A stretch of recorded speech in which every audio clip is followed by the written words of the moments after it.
नमस्कार, Prabhas action news centre पर आप सभी का स्वागत है। देश की सबसे बड़ी परमाणु ऊर्जा परियोजनाओं में शामिल तमिलनाडु स्थित कुडनकुलम परमाणु ऊर्जा संयंत्र से जुड़े हजारों गोपनीय दस्तावेज कथित रूप से सार्वजनिक होने के बाद भारत की महत्वपूर्ण अवसंरचना की साइबर सुरक्षा को लेकर गंभीर चिंताएं सामने आई हैं।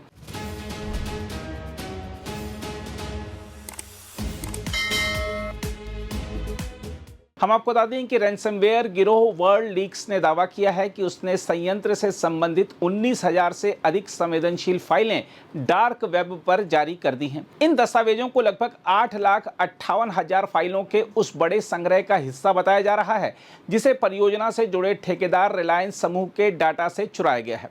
हालांकि इन दस्तावेजों की प्रामाणिकता की स्वतंत्र पुष्टि नहीं हो सकी है, फिर भी विशेषज्ञ इसे राष्ट्रीय सुरक्षा के दृष्टिकोण से अत्यंत गंभीर मामला मान रहे हैं। इस बीच रिलायंस समूह ने मीडिया को बताया है कि तीसरे पक्ष के भारतीय डाटा सेंटर प्रदाता योट्टा के सर्वर पर रखे गए उसके डाटा में आंशिक सेंधमारी हुई है। कंपनी के अनुसार सरकार को इस घटना की जानकारी दे दी गई है, लेकिन किस प्रकार का डाटा प्रभावित हुआ इसका खुलासा नहीं किया गया है। दूसरी ओर योट्टा ने कहा है कि उसने 29 मई को सर्वर पर संदिग्ध गतिविधियों का पता लगा लिया था और संदिग्ध रैंसमवेयर को सक्रिय होने से रोक दिया गया था। बाद में रिलायंस इंफ्रास्ट्रक्चर ने संभावित डाटा लीक के दावे की जानकारी दी। हम आपको बता दें कि कथित रूप से लीक हुए दस्तावेज वर्ष 2016 से लेकर वर्ष 2025 के मध्य तक के बताए जा रहे हैं। इनमें वेंटिलेशन और शीतलन प्रणालियों के इंजीनियरिंग नक्शे, साझा नियंत्रण कक्ष की रूपरेखा, उपकरणों के निरीक्षण प्रतिवेदन, आपूर्तिकर्ताओं की सूची, विक्रेताओं के प्रस्ताव, बैठकों के अभिलेख तथा बीमा संबंधी दस्तावेज शामिल बताए गए हैं। अधिकांश दस्तावेज कुडनकुलम परियोजना की तीसरी और चौथी इकाई से संबंधित हैं, जिनका निर्माण कार्य जारी है और जिनके वर्ष 2027 तक चालू होने की संभावना है। राहत की बात यह है कि उपलब्ध जानकारी के अनुसार इनमें परमाणु रिएक्टर के मुख्य तंत्र की रूपरेखा शामिल नहीं है, क्योंकि वह रूस की सरकारी कंपनी द्वारा उपलब्ध कराई जाती है। फिर भी साइबर सुरक्षा विशेषज्ञों का मानना है कि ऐसी जानकारी शत्रुतापूर्ण तत्वों के लिए अत्यंत उपयोगी साबित हो सकती है। विशेषज्ञों के अनुसार यदि किसी हमलावर को यह जानकारी मिल जाए कि परियोजना में किन व्यक्तियों, ठेकेदारों और प्रणालियों की पहुंच कहां तक है, तो वह प्रत्यक्ष रूप से परमाणु रिएक्टर पर हमला किए बिना भी उससे जुड़ी सहायक व्यवस्थाओं, आपूर्ति श्रृंखला या तीसरे पक्ष की प्रणालियों को निशाना बना सकता है। इससे परियोजना के संचालन, रखरखाव और सुरक्षा व्यवस्था पर अप्रत्यक्ष खतरा उत्पन्न हो सकता है। इस पूरे मामले की जांच भारतीय कंप्यूटर आपात प्रतिक्रिया दल और भारतीय परमाणु ऊर्जा निगम संयुक्त रूप से कर रहे हैं। अभी तक इस बात का कोई प्रमाण सामने नहीं आया है कि संयंत्र की परिचालन प्रणाली या परमाणु रिएक्टर की सुरक्षा से सीधे समझौता हुआ है। परमाणु ऊर्जा विभाग और प्रधानमंत्री कार्यालय ने इस मामले पर सार्वजनिक रूप से कोई टिप्पणी नहीं की है। हम आपको बता दें कि संबंधित हैकर गिरोह पहले भी कई प्रमुख औद्योगिक संस्थानों को निशाना बना चुका है।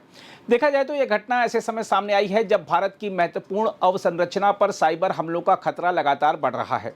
एक साइबर सुरक्षा कंपनी की रिपोर्ट के अनुसार पिछले वर्ष भारत में लगभग 2,89,00,000 खाते किसी न किसी रूप में डाटा समझौते का शिकार हुए, जिससे भारत विश्व के सर्वाधिक प्रभावित देशों में शामिल रहा। वहीं हाल के एक औद्योगिक सर्वेक्षण में पाया गया कि 73% भारतीय संस्थानों को यह तक जानकारी नहीं थी कि वे कभी साइबर हमले का शिकार हुए हैं या नहीं, जबकि 57% संस्थानों में बुनियादी साइबर स्वच्छता उपायों का भी अभाव है।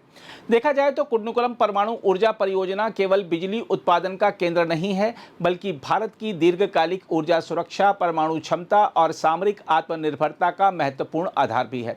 इस परियोजना पर किसी भी प्रकार का साइबर हमला या गोपनीय सूचनाओं का लीक होना सीधे राष्ट्रीय सुरक्षा से जुड़ा विषय है। आधुनिक युद्ध में साइबर क्षेत्र को भूमि, जल, वायु और अंतरिक्ष के समान ही महत्वपूर्ण माना जा रहा है।